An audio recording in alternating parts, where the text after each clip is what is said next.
आज करनाल में प्रजापति धर्मशाला के अंदर यहाँ उपस्थित इस प्रोग्राम में मेरे अपने समाज के सभी सम्मानित बुजुर्गों, नौजवान दोस्तों, आज के इस कार्यक्रम के आयोजक आदरणीय धर्मवीर आर्य जी, प्रधान बलवीर प्रजापति जी, बीपीएचओ के राष्ट्रीय अध्यक्ष आदरणीय सरोहा जी, आदरणीय राम कुमार जी पूर्व प्रधान, आदरणीय बलराम धनखड़ जी, रामेर आर्य जी, पदम सिंह जी, नरेश जी, विनोद दीक जी, नरेश गढ़वाल जी और सभी यहाँ उपस्थित, कोई बुरा नाम मान जाना जिसका नाम नहीं लिया, तो इतने लिख के दिए थे। साथियों, मैं आप सबका तहे दिल से आभार व्यक्त करता हूँ, धन्यवाद करता हूँ और आप सबको बहुत बहुत बधाई भी देता हूँ कि आपने 13 जुलाई को ठाणे के अंदर महाराजा दक्ष प्रजापति जयंती मनाने का काम किया। बहुत ही शानदार और इतनी बड़ी जयंती आज तक के इतिहास में कभी नहीं मनाई गई, ऐसी जयंती आपने मनाने का काम किया। इसके लिए मैं सभी साथियों का तहे दिल से आभार व्यक्त करता हूँ। आप सबका भी जिनके साथी यहाँ जिन्होंने एक वर्कर के रूप में काम किया और प्रचार प्रसार करने का काम किया, आप सबका भी तो धन्यवाद करता ही हूँ। और जो आप लोगों के साथ में गए आज अपने गांव के अंदर आए, शहर के अंदर आए, घरों में आए, मैं उन सबका भी तहे दिल से आभार व्यक्त करता हूँ, धन्यवाद करता हूँ। भारतीय जनता पार्टी की सरकार है और भारतीय जनता पार्टी की सरकार जो है वो वंचितों की, दलितों की, पिछड़ों की, सबकी, किसान की, कमेरे की सुख लेने वाली सरकार जो है वो है। और जिनको जो अधिकार नहीं मिले उनको भी वो अधिकार देने के लिए कृत संकल्प हमारी सरकार है। अभी जिस तरीके से माननीय मुख्यमंत्री महोदय ने इस बात की घोषणा की थी कि हमें जो खासकर प्रजापति समाज की समस्याएं थी उनको दूर करते हुए जो जमीन पहले से अलॉटेड है उनके अधिकार पत्र देने का काम किया है, ताकि कोई भी पंचायतें आपको परेशान ना कर सके। मैं इसके लिए भी माननीय मुख्यमंत्री महोदय का धन्यवाद करूंगा। बहुत अच्छा कदम उठाने का काम किया और आगे भी और क्या क्या व्यवस्था करवाएं उस पर भी सरकार का पूर्ण रूप से चिंतन मनन चल रहा है।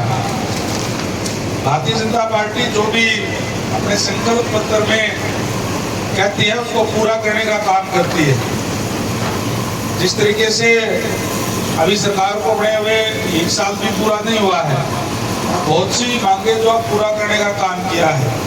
कल माननीय मुख्यमंत्री महोदय ने जो सेशन के बाद में तुरंत कैबिनेट की मीटिंग बुला करके जो हमने कहा था कि हम हमारी सरकार आने पर हमारी बेटियों को, बहनों को 2100 रुपये हर महीने देने का काम करेंगे।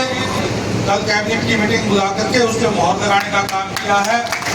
25 सितंबर से लेकर के शुरू होंगे और पहली जो किस्त जो है, पहली तनख्वाह जो है 1 नवंबर को हरियाणा दिवस जो होता है उस पर हमारी बहनों को, बेटियों को मिलने का काम करेंगे। अभी हमने जिनकी आय, क्योंकि भारतीय जनता पार्टी है अंत्योदय पे काम करती है, पंडित दीनदयाल उपाध्याय का जो मूल मंत्र है, यानी अंतिम व्यक्ति तक सरकारी सेवाओं का लाभ पहुंचे और उसको लाभ पहले मिले। इसके लिए अब तक जिन परिवारों की आय 1 लाख रुपए सालाना है उन हमारी बहनों को, बेटियों को देने का काम करेंगे।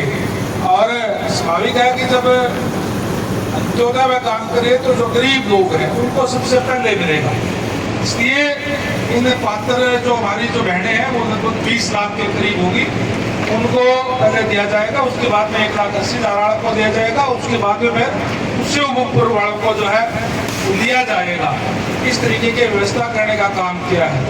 अभी कांग्रेस के विपक्षी साथी कह रहे थे कि कलेक्टर रेट बढ़ गए जी, गरीब लोगों के ऊपर ज़्यादा मार पड़ती है, कम होने चाहिए। लोग तो कह रहे हमारे कलेक्टर रेट बढ़ने चाहिए, कह रहे हमारे घटाओ। हमने मैं धन्यवाद करूंगा माननीय मुख्यमंत्री महोदय का, हमने परसों भी एक बहुत बड़ी ऐतिहासिक घोषणा करने का काम किया। जो गरीब लोग हैं, जो छोटा प्लाट लेते हैं, कोई भी आदमी अगर 100 गज का प्लाट गाँव में लेता है तो उसकी स्टाम्प ड्यूटी नहीं लगी, कोरे कागज पे उसकी रजिस्ट्री हो जाएगी, कोई पैसा उसका नहीं लगेगा। इसी तरीके से 50 गज तक कोई भी गरीब आदमी अगर शहर के अंदर लेता है तो उसको भी बिना स्टाम्प के रजिस्ट्री हो जाएगी, कोरे कागज पर रजिस्ट्री करने का काम तहसीलदार करेगा। ये व्यवस्था करने का काम भी किया है। आज मैं वैसे तो कह रहा था धर्मवीर को, मैंने कहा आज मत बुलाओ, मेरी की मीटिंग है, और क्योंकि कल मैंने अम्बाड़ा की मीटिंग रखी थी, कल कैबिनेट की अहम मीटिंग आ गई थी, जिस तरीके से मैंने बताया कि अभी जो दीनदयाल लक्ष्मी योजना का हमने जो पास करने का काम किया, कल मीटिंग थी, इसलिए आज ही करनाल की मीटिंग, अम्बाड़ा की मीटिंग थी, आज मैं यहाँ के पर 80 के अंदर मेरा प्रोग्राम है। इसलिए मैंने कहा था ये बोलेना जी तो केवल हमारे बीच में 5 मिनट के लिए आपके बीच में आ जाना, इसलिए जल्दी जल्दी मैं आपके बीच में आया हूँ। अभी कह रहे थे कि 11 लाख रुपए थोड़े हैं, आप ये 11 लाख रुपए खर्च करो और एक एस्टिमेट बनाओ, ये तो वो है इंजीनियर भी है, एस्टिमेट बनाओ, तो भेज देंगे, चिंता करने की जरूरत नहीं है। भारतीय जनता पार्टी की सरकार, माननीय मंत्री जी जिंदाबाद, माननीय मंत्री जी जिंदाबाद, नायब जी की सरकार है। पैसे की चिंता आप ना करें, पैसे की चिंता करने के लिए हम बैठे हैं, आपके उसको पूरा करवाने का काम आपके बीच में करेंगे। मैं एक बार फिर से जितने भी जो मंच पर उपस्थित हैं तमाम हमारे साथीगण और जो भी हमारे सामने बैठे हैं